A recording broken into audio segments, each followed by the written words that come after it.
Hi guys, we're here with Mark Garbelotto. We're talking about obviously all things business, and he's got a little bit of information for us to take away and put into action straight away. So Mark, what are we dealing with today?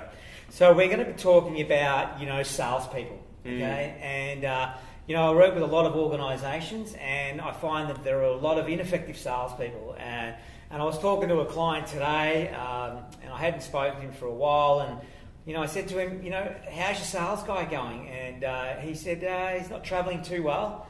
And I said, oh, why is that? And he says, oh, I'm not actually sure, So I said, well, has he been hitting his sales targets? And he said, well, he hasn't. He hasn't been hitting his sales targets. And I said, well, how long has that been going on for? And he said, nearly 2 years.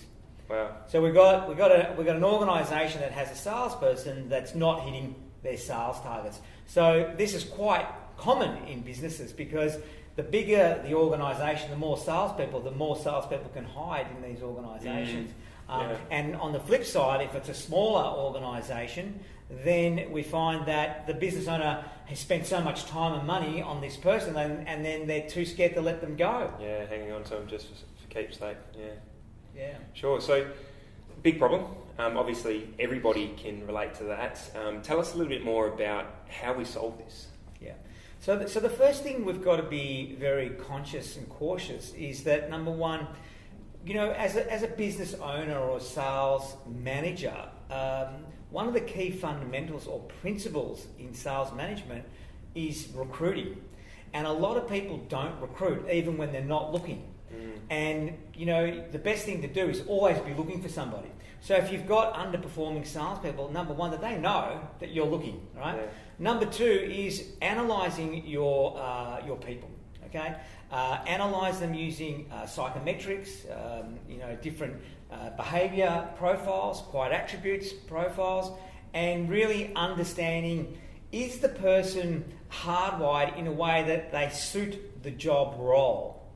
So when you use psychometrics, we look at the inbuilt traits of someone in terms of how they're hardwired, and we want to really understand, are they hardwired to match the job role? Sure. Because, there's nothing wrong with people, but they're sometimes in the wrong roles.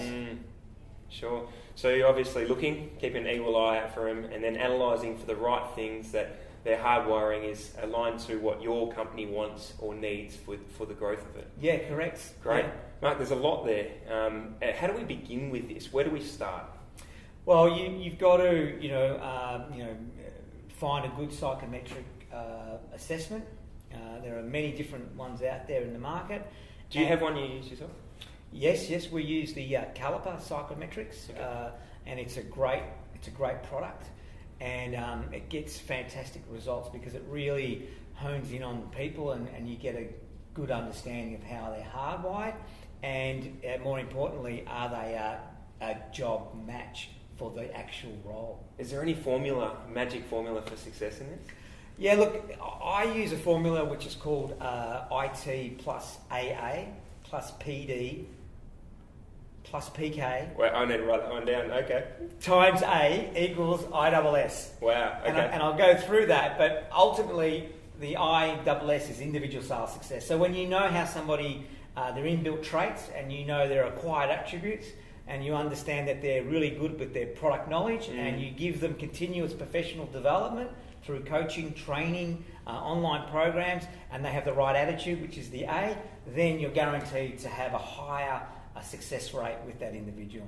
Well, that just, to me, sounds like bits of gold. Yeah, you could go along and do so much, but applying that formula to something allows you to really achieve success. So, yeah. Mark, thank you very much for being here today, and all the best of success for your company going, and for people that have got the information for free. Thank you.